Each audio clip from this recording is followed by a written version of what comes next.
The year was 1944. Germany was crumbling. Its armies were bleeding out across two vast fronts, the Red Army hammering from the east, the Allies pushing relentlessly from the west. Cities were falling, divisions were breaking, and for thousands of soldiers, surrender was no longer a distant nightmare. It was a breath away. Among the captives were not only men with rifles, but women. Nurses, radio operators, communication clerks, anti-aircraft auxiliaries, women who had marched into occupied lands behind the Wehrmacht, convinced they were part of a conquering force. For years, Nazi propaganda had told them exactly what would happen if they were captured. They would be humiliated, violated, abused, or executed. Posters and broadcasts painted the Allies as monsters in uniform. Capture, they were told, was worse than death. So when the front collapsed and Allied tanks appeared on the horizon, their hearts pounded with a terror no shell could match. Many of them had been stationed behind the lines, working in medical stations or with radio units. They had heard the artillery drawing closer, the rumble of tanks, the shouts of retreating infantry. Some were abandoned by their own units in the chaos. Others were ordered to hold their posts until the last moment, clinging to the belief that reinforcements might come, but the reinforcements never did. When the Americans and British swept through towns in France and Belgium, capture often happened not with a brutal clash but with suddenness. A tank turned the corner. A column of Allied infantry appeared on the road. Within minutes, the women who had imagined a last stand found themselves disarmed, surrounded, and staring into the faces of the enemy they had been taught to fear. The fear was not abstract. In their minds, they replayed every horror their commanders had warned them about. They expected jeers. They expected rough hands. They expected punishment. Some whispered prayers. Others clutched the Red Cross armbands they had worn in the hope it might mean something. What terrified them most wasn't the possibility of death. It was what they imagined would happen before death. The chaos of those days was total. German formations retreating toward the Rhine left behind scattered pockets of support staff, including many women. They watched as columns of their own soldiers, wounded and beaten, passed by in silence, offering no protection. Some auxiliaries tried to flee. Others sat down and waited, shaking. Then the Allies arrived, and what happened next didn't match the stories. There were no jeering mobs, no brutal assaults. Soldiers with unfamiliar accents and firm expressions ordered them to stand, searched them for weapons and documents, then marched them to holding areas. It was cold, efficient, but not cruel. For many of these women, that single moment, the moment they realized the nightmare might not be real, was burned into their memory forever. A nurse would later write in her memoir that she had clenched her fists so tightly at the moment of capture that her nails broke the skin on her palms. She was waiting for a blow that never came. Instead, an American MP draped a blanket over her shoulders. Another woman, a Luftwaffe signals operator, described how an Allied soldier silently offered her a cigarette. She said it felt like stepping into a world she didn't understand. Their fear did not vanish instantly, but a seed of confusion had been planted. Everything they had been told about the enemy cracked a little in that instant. They were marched away past the burning remains of towns and vehicles, past the columns of POWs that now stretched for miles. Even in defeat, some tried to keep a soldier's bearing. Others cried openly, certain that the worst would come once the gates of the camps closed behind them. The journey to those camps was the first step into a kind of captivity none of them could have imagined. They had prepared themselves for horror. What awaited them instead was something far stranger: order, structure, and a disorienting kind of humanity. But in those first hours, with their hands trembling, their uniforms torn, the sounds of war echoing in the distance, all they felt was fear. The fear of capture, the fear of the unknown, the fear of an enemy they had never truly seen but had been taught to hate. And for the first time in the war, they were no longer auxiliaries of a mighty army. They were prisoners. The first night of captivity began not with violence but with silence. For many of the captured German women, the world felt unreal. Hours earlier they had stood at radio posts or medical tents, convinced they were part of an army still capable of resisting. Now they walked in long, quiet lines under Allied guard, their boots crunching on the gravel, their breath visible in the cooling evening air. Fear was still their only companion, but something else crept in too: confusion. These were not the savage enemies they had been warned about. The Allied soldiers moved with rigid discipline but not cruelty. Their commands were short, their tone firm. No jeering, no blows, just the mechanical process of escorting prisoners. At temporary collection points near captured towns, the women were separated from male prisoners. The sound of trucks idling filled the night. a nurse who had braced herself for humiliation, instead found herself sitting on a wooden bench surrounded by other women who looked just as bewildered as she felt. One of them whispered, "This isn't what they told us it would be." It was a phrase repeated many times that night. For years they had lived with the certainty that capture meant degradation. The propaganda had been relentless stories of Allied troops mocking prisoners, torturing them, subjecting women to unspeakable acts. That fear had steeled them, made them swear to never be taken alive. But when the moment came, none of it unfolded that way. As the hours passed, the Allied procedures began to reveal themselves like a carefully rehearsed routine. First, the search, efficient, impersonal. Belts, documents, weapons, even small knives were taken. Then the registration, names written down, ranks, units, dates of capture. There was no shouting, no mockery, just pens scratching against paper. Some women, still expecting a trick, flinched at every movement. One Luftwaffe auxiliary tensed when a soldier reached toward her shoulder, only to realize he was adjusting the strap of her pack so it wouldn't cut into her neck during transport. Another expected to be forced to kneel or stripped, but instead, a female interpreter arrived to translate instructions about where they would be taken next. As the night deepened, trucks rolled in. The prisoners were herded aboard, seated in silence. Outside, the war continued, distant explosions, burning towns, aircraft overhead. But in those trucks, the women experienced something they couldn't quite name. It wasn't safety. But it wasn't the terror they had prepared for either. It was something in between. They reached holding areas, barns, converted schools, field stations, where temporary POW camps had been set up. Allied guards lined the fences, rifles slung, faces blank. The women were led inside in groups, given blankets and a ration of bread and warm soup. The smell of food was almost too much. Many hadn't eaten properly in days. For some, shame rose like a fever as they accepted that bread. It was the enemy feeding them. For others, hunger overcame pride. They ate quickly, mechanically, not daring to look at the faces of the soldiers who handed them tin cups. As the prisoners settled into corners of the dimly lit buildings, the shock of capture began to sink in. A Red Cross truck arrived at one site, distributing bandages and checking the wounded. A nurse who had steeled herself for insults found a British medic asking if she needed clean dressings. She nodded, too stunned to speak. The temperature dropped through the night. Many of the women expected to be left in the cold, but Allied guards, following protocol, not sentiment, handed out extra blankets. These simple actions unraveled the hard shell of terror the women had carried for years. Some cried quietly. Others stared at the ceiling, listening to the sound of distant artillery and their own uncertain breathing. There were no grand gestures of kindness, no smiles, but there was a strange, structured humanity in the way the night unfolded. Their possessions were logged, their movements controlled, their dignity unexpectedly intact. They began to realize they were not trophies. They were prisoners, yes, but prisoners in a system that followed rules. For women who had been told they would be stripped of all humanity, this realization was almost as jarring as capture itself. At dawn, the trucks would come again. The real journey to the camps across the Channel and the Atlantic would begin. But that first night remained burned into their memory. It was the night their fear met reality, and reality was not what they had been taught to believe. It was the night the image of the enemy began to crack. The trucks rolled through the countryside at dawn, carrying women who stared out through gaps in the canvas covers, unsure of where they were headed. The sun was rising over fields scarred by war, burned-out vehicles, smashed farmhouses, distant columns of retreating soldiers. For many of them, it was the first time in months that they were not marching under German command. They were moving toward captivity. The journey led to transit points where the Allied military machine revealed its precision. Camps had been prepared, not improvised on muddy fields, but built deliberately to process thousands of prisoners. To the women, who had been told to expect cages, brutality, and chaos, what they encountered was something entirely different, a system.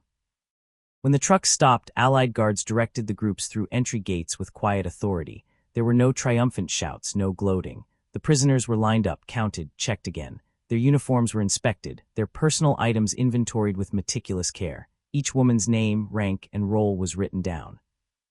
This was their first real look at the world, behind the wire.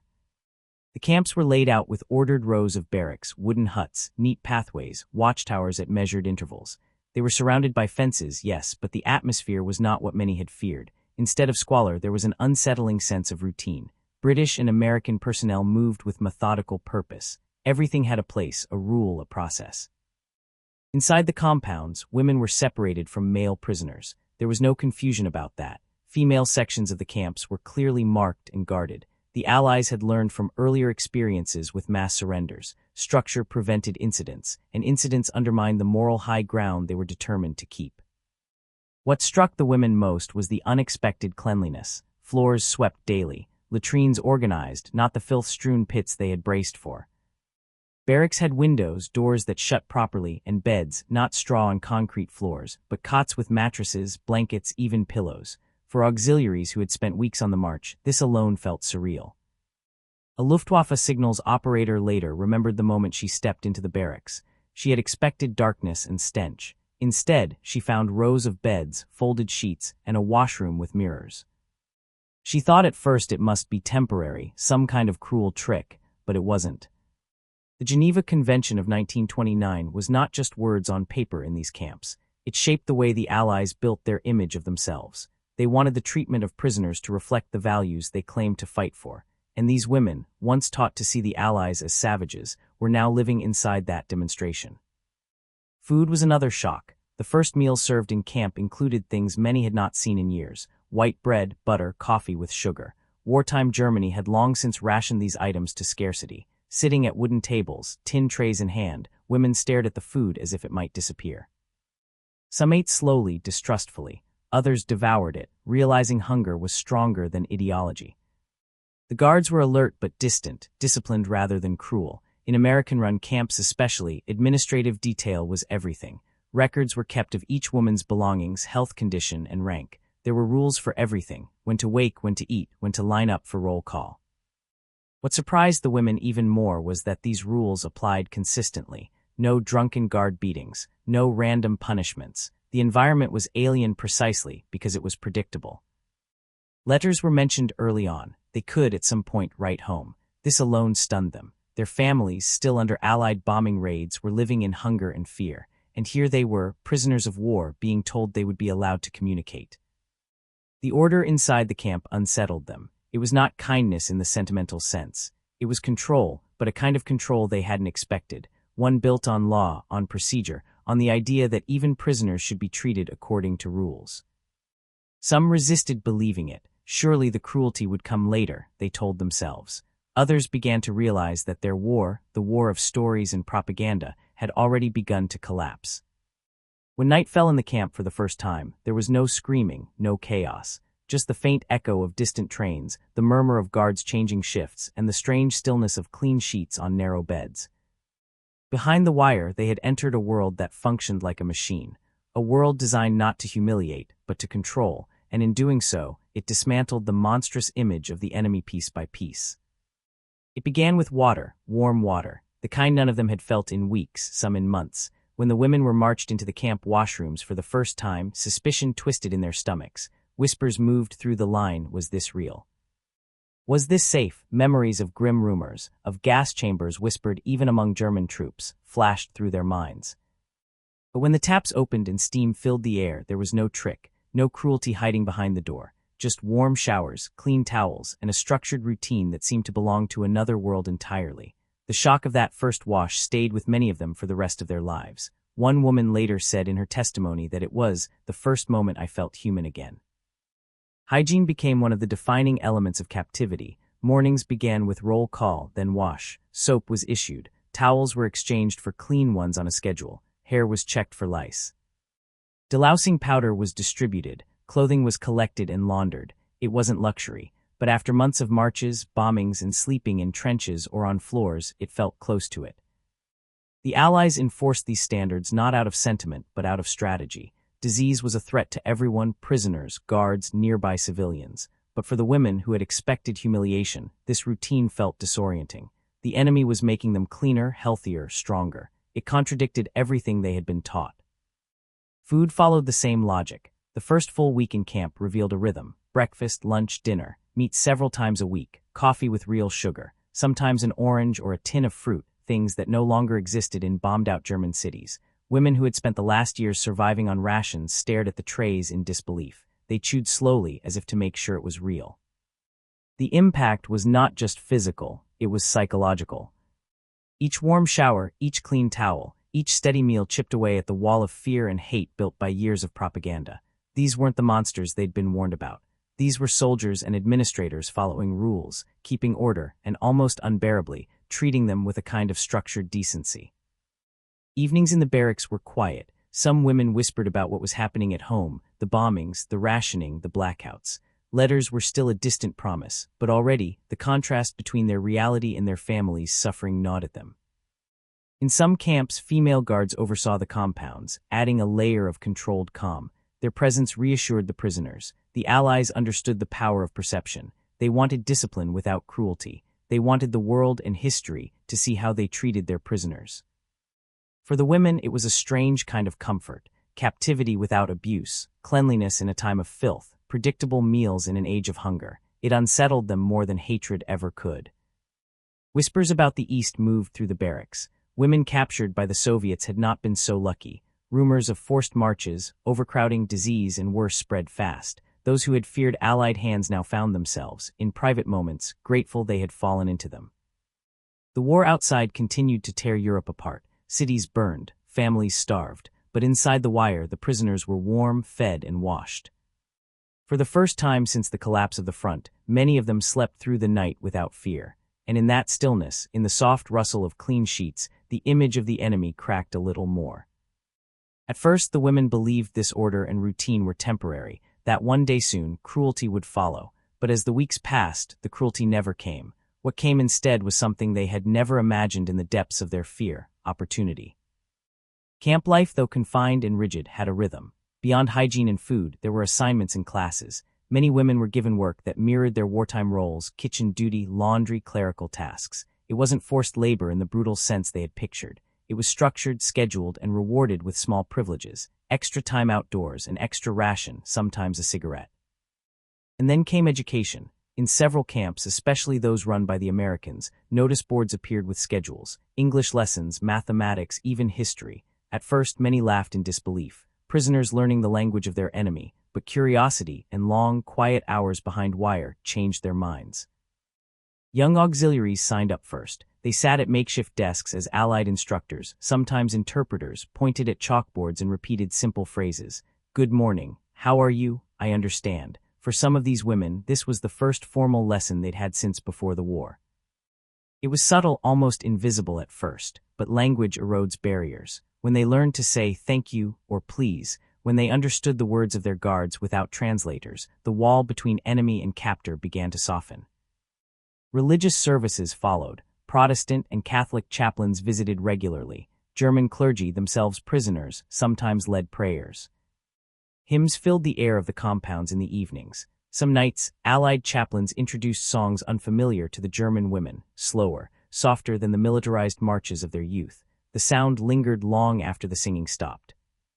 Cultural evenings emerged, choirs formed, simple theater pieces were performed. Red Cross volunteers brought reading material, censored yes but varied, magazines, novels, newspapers. For women raised on Joseph Goebbels' rigid propaganda, this exposure was like looking out a window that had been nailed shut for years. And through all this, conversations changed. No longer just fear, no longer just longing for home. They began to talk about what they saw. About how the Allies ran their camps, about why these camps didn't match the image burned into their minds by the Reich. Some women clung tightly to Nazi beliefs. They whispered about how it was all a trick, how this politeness hid something darker, but their words felt thinner with each passing week. Others, especially the young, began to quietly question, why would a barbaric enemy teach them to read English? Why offer showers, food, medical care, and song? For some, it was more personal. An American guard lent a book and trusted it to be returned.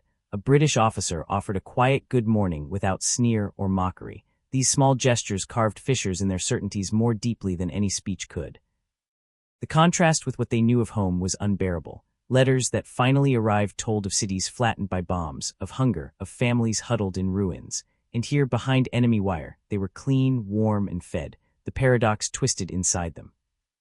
The women also knew what was happening in the East. Rumors of Soviet camps spread like wildfire. Those captured there endured forced marches, starvation, and disease. Many did not return. In the barracks at night, some whispered their grim gratitude. At least we are here and not there. And so the shift began, not with a single event, not with speeches or orders, but with the slow, relentless accumulation of moments. hot water on cold mornings, the taste of sugar, a book in a foreign language, a hymn at dusk. The enemy they had been taught to hate was no longer a faceless monster. It had become a system of rules and human gestures that made sense in a way Nazi promises no longer did. Ideology began to fray, not with an explosion, but with a quiet, steady unraveling. As the war drew to its close in the spring of 1945, the rhythm inside the camps shifted again. The distant thunder of artillery was replaced by radio broadcasts of surrender. Hitler was dead. The Reich was finished. The women who had marched into captivity in fear now stood on the threshold of a different kind of uncertainty. What would happen when the gates opened again? For months, the camps had been their strange island. Inside the wire, they had food, water, structure, and a kind of security that no longer existed in their homeland. Outside those fences, Germany was rubble. Their families were scattered. Cities like Hamburg, Dresden, and Cologne were burned-out skeletons. Food was scarce, disease spread fast, and winter had made everything worse. Letters home had offered glimpses of the devastation. Families wrote about bombed apartments, endless queues for bread, and entire neighborhoods destroyed. Those messages, even censored, told them the truth. They were living more comfortably as prisoners than their loved ones were as civilians. That thought cut deep. Many of the women dreaded returning home as much as they longed for it. Some felt guilt. Others feared what awaited them, not just ruins, but judgment. They had worn the uniforms of the Reich. Even if they had never fired a weapon, they had served its machinery. They did not know what their families would think of them now. Repatriation did not come swiftly. Allied authorities screened every prisoner before release, searching for Nazi party officials, war criminals, or propagandists. Most of the women were auxiliaries, nurses, clerks, but still they waited. For some, the war ended in May. For them, captivity ended months or even years later. In the meantime, the strange paradox of captivity deepened. They were not free, but they were safe. They lived behind wire, but they had medical care, steady meals, clean clothes, and warm water. Some worked on farms in Britain, harvesting crops under guard. Some helped repair uniforms in workshops. They were paid in canteen credits, given bread and cheese at midday, and watched over by guards who no longer felt like enemies. The guilt of comfort grew heavier as the months passed. When their release finally came, it was quiet. No parades, no grand speeches, just names called from lists. Women boarded trains and ships with small bags of possessions, some with English books tucked inside, others clutching Red Cross parcels they had been allowed to take with them. They looked back at the fences they had once feared and realized they were leaving behind a world that, in its own strange way, had kept them alive. Many returned to nothing. Their homes were gone, their cities unrecognizable. The comforts of captivity, the warm showers, the steady food, the structured days became a haunting memory. For some, that memory carried shame. For others, it became the first quiet proof that the enemy they had been taught to hate had not been what they were told. In the decades that followed, their stories were slow to surface. They were not stories of heroism or defiance. They were stories of towels and soap, of oranges after years of hunger, of language lessons and quiet kindness, small things that carried enormous weight. Historians would later point to the Geneva Convention, to the Allied desire to show moral superiority, to the discipline of their military structure. But the women remembered something far more personal. They remembered how fear had melted into confusion, then into uneasy gratitude, then into reflection. Not all spoke of it. Some stayed silent, ashamed of their service in the Reich. Others, in interviews decades later, admitted what they had once struggled to say out loud. The enemy treated us better than our own leaders did. This truth was complex, uncomfortable, but it endured. The war that had begun with fire and hatred had ended for them not in violence, but in warm water cascading over their shoulders, in the quiet of clean barracks, in the weight of food in their stomachs. Their captivity became a mirror, reflecting the collapse of an ideology built on lies. And for the rest of their lives, many carried that memory, not as a single moment, but as a series of details. The sound of a guard's calm voice, the smell of soap, the taste of fruit, the strange fact that their fear had met not cruelty, but order. For these women, captivity had not been freedom, but it had been something they never expected, survival with dignity.